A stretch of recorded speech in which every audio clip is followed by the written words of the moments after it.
또 마태복음 5장 말씀 보겠습니다. 마태복음 5장 1절에서 12절 팔복의 말씀 교독하도록 하겠습니다.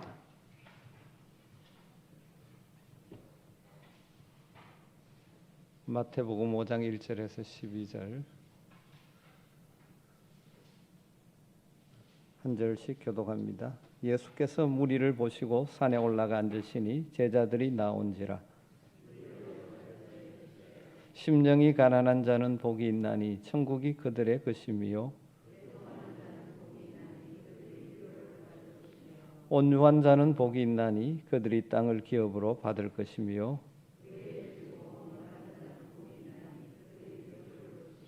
긍휼히 여기는 자는 복이 있나니 그들이 긍휼히 여김을 받을 것이며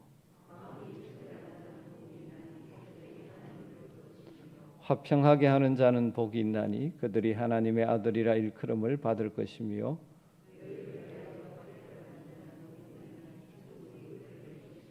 나로 말미암아 너희를 욕하고 박해하고 거짓으로 너희를 거슬러 모든 악한 말을 할 때에는 너희에게 복이 있나니 기뻐하고 즐거워하라. 하늘에서 너희의 상이 큼이라. 너희 전에 있던 선지자들도 이같이 박해하였느니라. 예수님의 산상설교 가운데 서론에 있는 팔복의 말씀 수요일마다 계속 묵상하고 있습니다. 퀴즈 한 가지 내볼까요? 예수님께서 말씀하신 팔복 가운데 우리 한국 사람들이 가장 좋아하는 복이 무슨 복일까요? 네. 이 세 번째 복이랍니다. 왜냐하면 땅을 너무 좋아하니까 우리는 땅을 너무 좋아해서 땅을 기업으로 받는다고 그러니까 좋아한답니다. 온유한 자는 복이 있나니 그들이 땅을 기업으로 받을 것이며. 그런데 사람들은 땅을 갖고 싶어 하지만 온유한 자가 되라는 말씀은 그렇게 달갑게 여기지 않는 것 같습니다. 왜냐하면 현대인들에게 이 온유라는 말은 별로 크게 호감을 주지 못하기 때문입니다. 여러 가지 이유가 있겠지만 그 중요한 이유는 온유가 무엇인지에 대한 오해 때문이기도 합니다. 보통 온유하다 그렇게 말하면 무엇이 생각납니까? 많은 사람들은 온유하다 그러면 부드럽다, 또 약함의 이미지도 함께 가지는 것 같습니다. 그래서 힘과 권력을 숭상하는 현대인들에게는 별로 인기가 없는 성품 중에 하나가 바로 이 온유인 것 같습니다. 여러분, 우리 시대의 세상의 가치관은 뭘 이야기하면 강하게 돼야 된다. 강한 자가 이긴다. 강한 것이 아름답다. 강한 것이 좋다. 이런 생각이 주도하고 있습니다. 그래서 사람들은 남에게 약하게 보이는 것을 참 싫어합니다.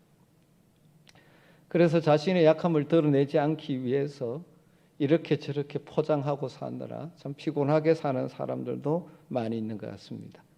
그러다 보니까 우리 주님이 말씀하시는 온유한 자가 되는 것에 대해 큰 관심이 없고 별로 좋아하지 않는지도 모릅니다.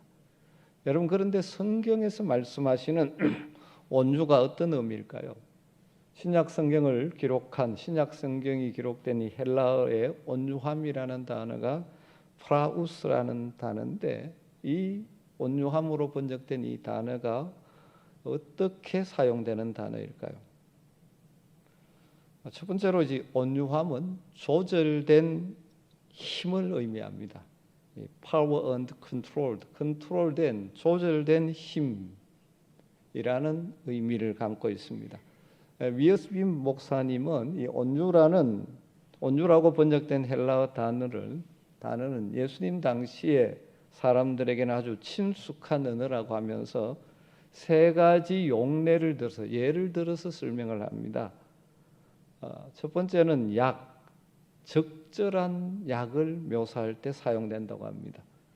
또 하나는 항해하는 사람들이 이 단어를 사용할 때는 순풍을 묘사할 때 사용하는 단어이고, 농부가 이 단어를 사용하면 잘 길들여진 말을 표현할 때 사용하는 단어라고 합니다. 여러분, 이 세 가지의 공통점이 뭘까요? 약, 바람, 그다음 말, 다 힘이 있다는 것입니다. 여러분, 적절한 약은 약해진 몸을 치유하는 힘이 있습니다. 그런데 잘못 사용하면 생명의 위험이 있죠. 바람도 마찬가지입니다. 통제되지 않는 바람, 태풍은 엄청난 파괴력을 가지고 있죠. 그러나 적절한 바람은 항해를 순탄하게 하게 해주고 사람들의 기분을 아주 시원케 해주죠. 훈련되지 않는 말은 농가 밭을 짓밟아 농사를 망쳐버릴 수 있지만, 잘 훈련된 말은 그 힘을 생산적인 일에 사용할 수가 있는 것이죠. 그래서 이 성경에서 말하는 온유라는 것은 자신에게 주어진 힘을 적절하게 잘 조절하며 다스리는 마음, 훈련된 인격을 의미합니다. 그런 사람이 온유한 사람입니다. 힘이 없는 것이 아니지, 있는 것을 잘 조절하는. 조금만 쿡 찔러도 팍 화를 내고 하는 사람들은 뭐 온유하지 않은 거죠. 그것을 통제할 줄 모르는. 그런데 이게 성경과 연결시켜 보면, 특별히 성경에서 이 온유를 이야기할 때는 하나님을 신뢰함으로 하나님 앞에 겸손하게 복종하는 태도를 온유라고 말합니다. 하나님을 신뢰하기 때문에 하나님 앞에 겸손하게 복종하는 태도, 이것이 온유입니다. 예수님은 이런 의미를 가진 온유라는 단어를 구약 말씀을 배경으로 해서 사용하고 있죠. 온유한 자는 복이 있나니 그들이 땅을 기업으로 받을 것이며, 이 말씀이 구약의 근간 나와 있는 말씀이죠. 구약 어디에 있나요? 시편 37편 말씀에 아주 유사한 말씀이 있습니다. 37편 11절에 보면, 그러나 온유한 자들은 땅을 차지하며 풍부한 화평으로 즐거워하리로다. 그러나 온유한 자들은 땅을 차지하며 풍부한 화평으로 즐거워하리로다. 시편 37편에 온유한 자가 땅을 차지한다고 말합니다. 그런데 여러분, 시편 37편 이 수요일에 나온 분들은 대충 어떤 맥락 속에서 주어진지 아시죠? 시편 37편의 시작은 뭡니까? 악인의 형통함 때문에 원망하거나 불평하지 말아라, 이렇게 시작되어집니다. 그러니까 악인의 형통함 때문에 원망하거나 불평하지 말고 여호와 하나님을 신뢰하고 여호와 안에서 기뻐하고 여호와 하나님께 자기의 길을 의탁하고, 그래서 여호와 안에서 안식을 누리는 사람, 이게 온유한 사람인 것입니다. 사람들이 우리를 괴롭히면 일반적인 반응은 무엇입니까? 화내고 분노하고, 그 다음 어떻게 하려고? 갚아주려고, 복수하려고 하는 것이 타락한 인간들의 본성입니다. 그런데 온유한 자는 그것 때문에 불평하거나 분노하지 않고, 그것마저도, 자신을 대적하고 힘들게 하는 사람마저도 하나님께 맡겨서 하나님이 그 문제를 다루도록 하는 자가 온유한 자라는 것입니다. 하나님을 인격적으로 만난 사람, 그래서 이 땅의 가치관이 아니라 하늘의 가치관으로 살아가는 사람, 다르게 말하면 하늘의 행복을 맛보며 살아가는 사람 속에 바로 이 온유함이 나타나야 되죠. 그 사람이 온유한 사람인가 하는 것은 사람을 어떻게 대하는가 보면 대충 짐작할 수 있죠. 특별히 자신을 대적하거나 비난하거나 부정적으로 말하는 사람을 대할 때 그 마음의 태도가 어떠한가를 보면 정말 온유한 자인지 그렇지 못한지를 판단하는 것이죠. 여러분, 우리는 점점 더 온유한 자로 성숙해 가야 됩니다. 성경에 온유한 자의 대표로 묘사된 사람이 있죠. 그것이 누굽니까? 모세이지 않습니까? 민수기 12장 3절에 보면 이 사람 모세는 온유함이 지면의 모든 사람보다 더하더라, 그렇게 하나님께서 평가하십니다. 모세가 온유한 사람이라고 평가합니다. 이 모세의 온유함이 어떻게 나타났습니까? 이 민수기 12장의 상황은 어떤 상황이죠? 모세가 400년 동안 애굽에서 종살이하던 이스라엘 백성들을 해방시켜서 이끌고 시내산까지 인도한 위대한 지도자이지 않습니까? 하나님께서 함께 하시고 하나님께서 사용하신 지도자입니다. 그런데 어느 날 갑자기 모세의 형 아론과 모세의 누이 미리암이 결탁하면서 모세에게 반기를 들었죠. 같이 수고하고 같이 고생했는데 모세만 백성들에게 추앙을 받고 높아지니까 질투가 생긴 것 같습니다. 그래서 두 사람이 결탁해서 백성의 일부를 충동질하고 모세를 공격했죠. 공격의 빌미가 무엇입니까? 모세의 아내 십보라가 구스인, 에티오피아 사람 구스인, 그러니까 흑인이었다는 것이죠. 어떻게 거룩한 하나님의 백성의 지도자라는 사람이 구스 여인을 아내로 맞이할 수 있단 말인가? 이렇게 이제 인신 공격을 하는 것이죠. 사실 그것은 빌미고 실제로 그런 공격을 하게 된 동기는 따로 있죠. 그들의 동기는 모세만 어떻게 지도자인가? 하나님은 우리도 만나 주셨지 않은가? 하나님이 우리하고도 말씀하셨지 않은가? 그러므로 모세 혼자 지도자 역할을 할 수 없다라고 말하면서 백성들을 막 선동하죠. 어떻게 보면 모세가 굉장히 속이 상하고 화가 났을지 모릅니다. 그것도 가까운 바로 형과 누나가 그럽니다.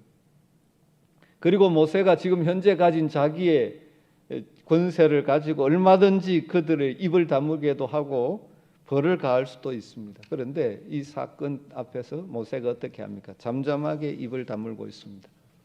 한마디도 대꾸하지 않습니다. 화를 내지도 않습니다.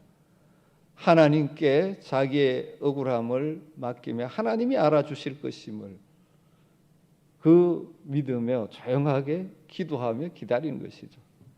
이런 태도를 두고 모세가 이 세상에 있는 사람들 중에 가장 온유한 자라고 하나님 평가하시는 것입니다.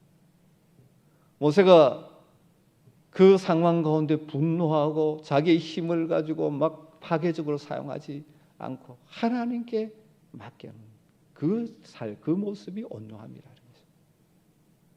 여러분, 온유함의 개념이 다가오십니까? 그렇다면 모세가 어떻게 이런 온유함을 나타낼 수 있었을까요? 부차적인 것 하나와 본질적인 것 하나, 이 두 가지로 설명할 수 있습니다. 이 모세가 광야 40년 생활하면서 겸손을 배웠기 때문이죠. 애굽 왕궁에서 뭐 다 할 수 있는 것처럼 하다가 사람 죽이는 살인자가 된 후에 미디안으로 도피하고 굉장히 낮아졌죠.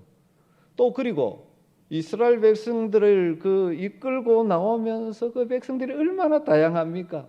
그래서 불평하고 원망하는 사람들을 다독이며 살아오면서 그 사람들을 대하면서 아마 폭이 넓어졌지 않았을까 그런 생각을 하게 됩니다. 그러면서 모세는 사람이 어떤 존재인지를 좀 이해한 것 같습니다.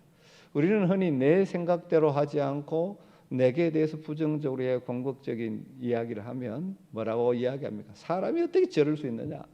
특별히 교회에 그분이 좀 직분이 좀 귀한 직분을 가지고 있다면 소위 말하면 장로가 어떻게 그럴 수 있느냐? 권사가 어떻게 그럴 수 있느냐? 그렇게 우리는 말하기를 잘합니다.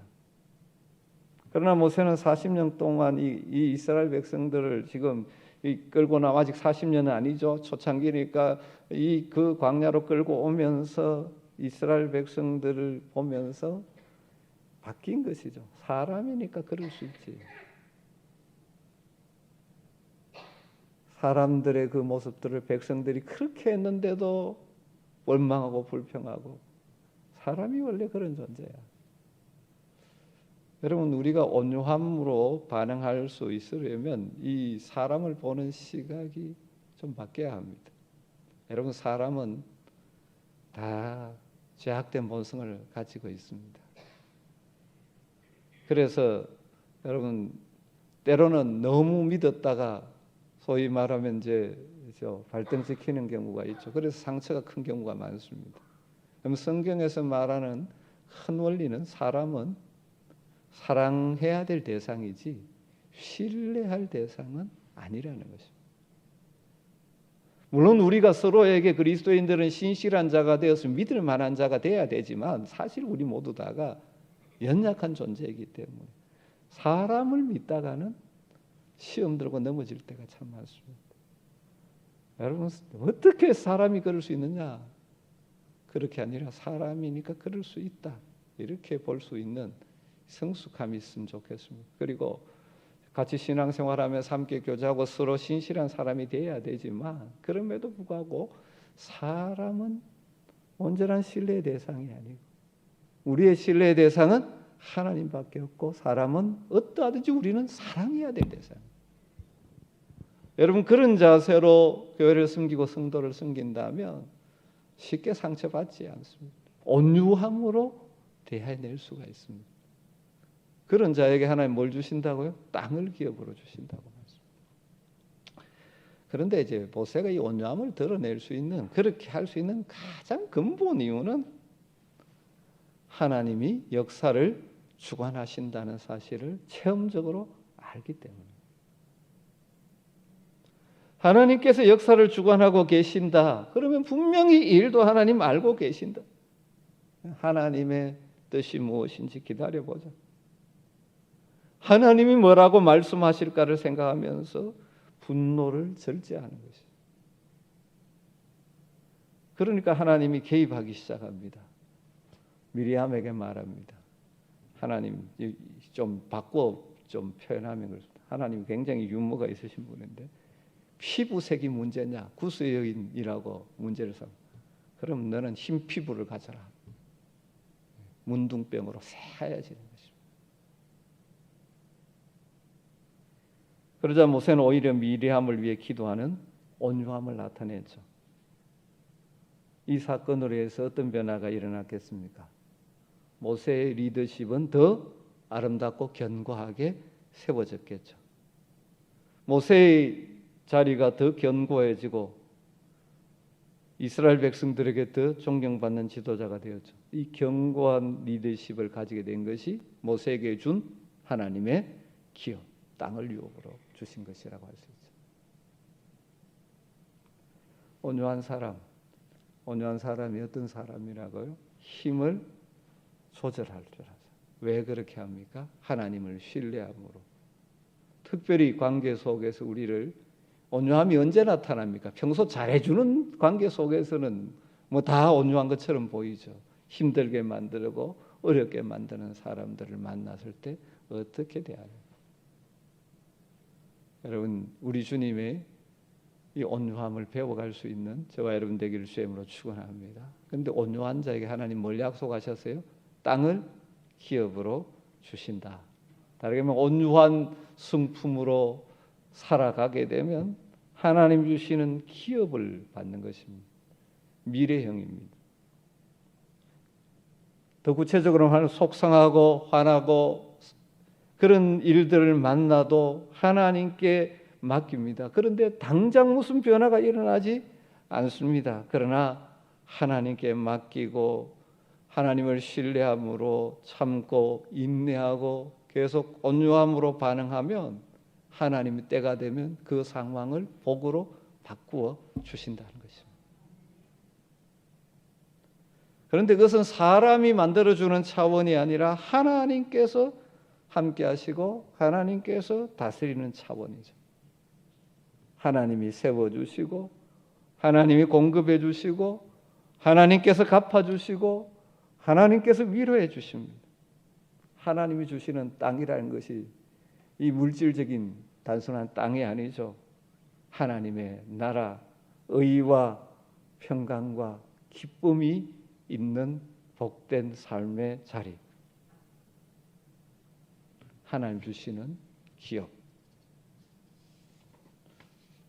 그것이 바로 우리가 누릴 하늘 행복입니다. 온유하면 하나님께서 땅을 기업으로 준다고 말하죠. 기업, 유업, 유산으로 준다는 겁니다.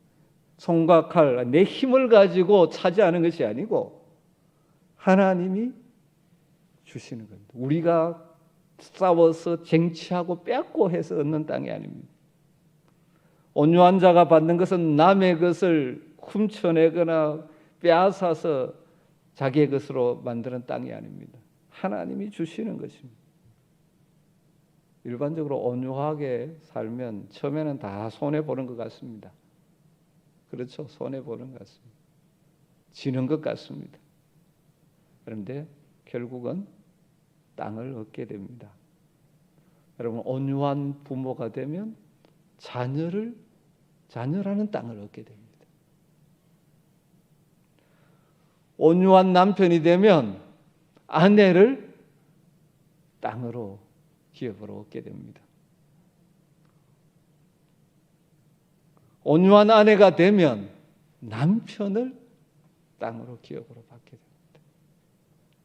가족들이 온유하게 되면 그 가정이 행복, 관계 속에 누리는 행복을 소유하는 땅을 가지게 됩니다.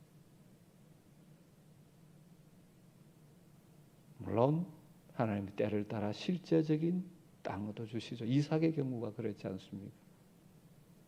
우물을 빼앗아갈 때마다 온유함으로 반응하고, 그러니까 하나님께서 가는 곳마다 이 광야에서 샘이 솟게 해주시고, 온유한 자가 복이 있습니다. 그들이 땅을 기업으로 받는다고 말씀하시고, 그 말씀하신 하나님은 신실하게 이루실 것입니다. 그런데 우리 주님 말씀하시는 이 온유함은 자연적으로 타고나는 성품이 아니지 않습니까? 구원받은 하늘 백성들이 배우고 익히고 훈련해야 될 성품입니다. 여러분, 어떻게 온유한 사람이 될 수 있을까요? 두 가지로 말씀드리고 마무리하려고 합니다. 첫 번째로 예수님에게 배워야 합니다. 예수님에게 배워야 합니다. 최근에 묵상한 말씀 마태복음 11장 29절 너무나 잘 아는 말씀이죠. 수고하고 무거운 짐진 자들아 다 내게로 오라 내가 너를 쉬게 하리라. 그 다음 뭐라고 말씀합니까? 나는 마음이 온유하고 겸손하니 나의 멍에를 메고 내게 배우라. 그리하면 너희 마음이 쉼을 얻으리니. 예수님께서 우리에게 말씀합니다. 내게 배우라고 말씀합니다. 나의 멍에를 메라. 예수님께서 지어주시는 멍에를 메라고 말합니다.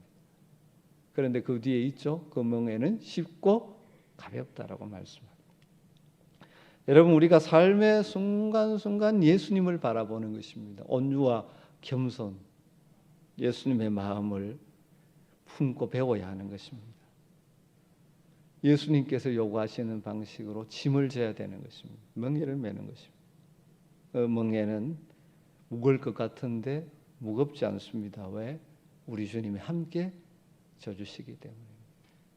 이 말은 어떤 상황에 처했을 때 예수님이라면 어떻게 하셨을까를 묵상하며 예수님의 온유함의 반응을 내 반응으로 삼고 살아가는 것이죠. 그래서 주님께 묻고 그 다음에 모든 상황을 주님께 맡기면서 그때그때 주시는 말씀에 순종의 멍에를 메고 기쁨으로 가면 우리는 점점 온유한 사람으로 바뀌어갈 것입니다. 그리고 하나님 주시는 그 기업이 구체적으로 여러분이 무엇이 될지 모르지만 땅을 얻게 될 것입니다. 그리고 두 번째로 온유함을 지속적으로 유지하기 위해 첫 번째로는 예수님께 늘 배워야 하는 것이죠. 지속적으로 유지하려면 두 번째는 성령의 충만함을 구하셔야 합니다. 성령은 하나님의 영이고 그리스도의 영이죠. 성령 충만하다는 것은 성령이 우리 마음 속에 왕자를 자정하셔서 우리의 언행 심사, 마음과 생각과 언행과 인격을 다스리는 것이 성령의 충만함이죠. 이처럼 성령의 음성에 순종해서 성령의 다스림을 받는 성령의 사람으로 살아갈 때 우리 인격 속에 뭐가 맺히겠습니까? 성령의 열매가 맺히겠죠. 성령의 9가지 열매 중에 하나가 무엇입니까? 온유함이죠.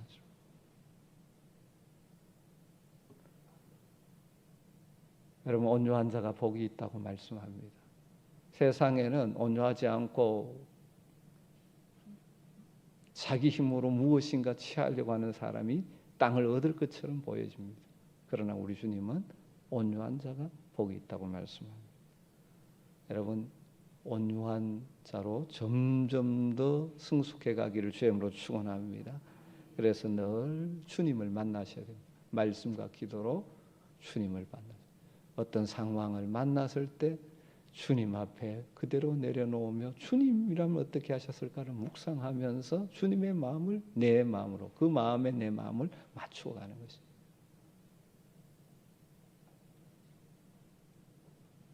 그리고 성령으로 날마다 충만하기를 기도하셔야 합니다. 내 욕심이 아니라, 내 소망이 아니라, 내 하고 싶은 것이 아니라 성령으로 충만. 그럴 때 때로는 우리를 힘들게 하고 어렵게 하고 하는 사람을 만나도 분노하고 대어들고 같이 싸우고 그렇지 않고 온유함으로 반응할 수 있는 것입니다. 여러분, 그렇게 온유한 자가 지나고 보면 많은 주변의 사람들이 그 편에 있게 되는, 땅을 얻게 돼요. 뭐 똑똑하고 따지기를 잘하는데 뭡니까? 자기 뜻대로 한다면 쉽게 화내고, 그런데 뭐 막 열심히 하는 것 같은데 그 사람 주변에는 사람이 없어요. 기억이 없어지는 거예요. 왜? 온유하지 않기 때문에.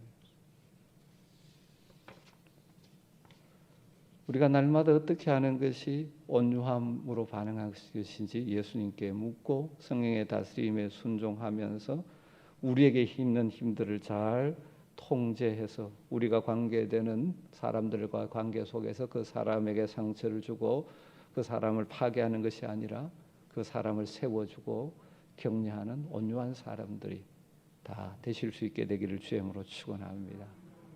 이 온유함은 모든 영역에서 나타나야 되는데 가장 먼저 나타나야 될 영역이 어딘지 아십니까? 여러분의 가정에서.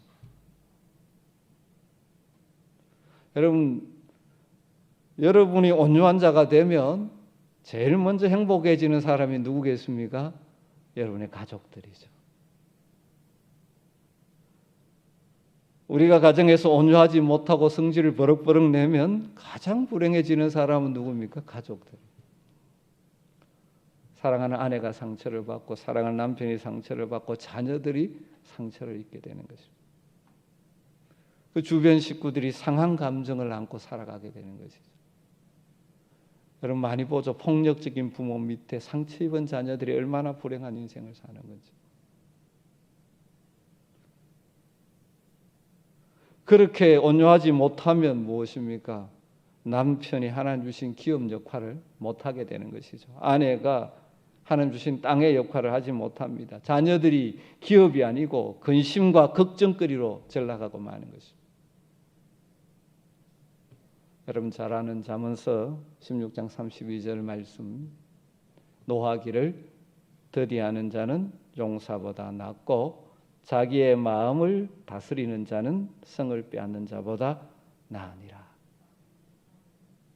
누가 용사보다 강하다고 말합니까? 마음을 다스릴 줄 아는 사람.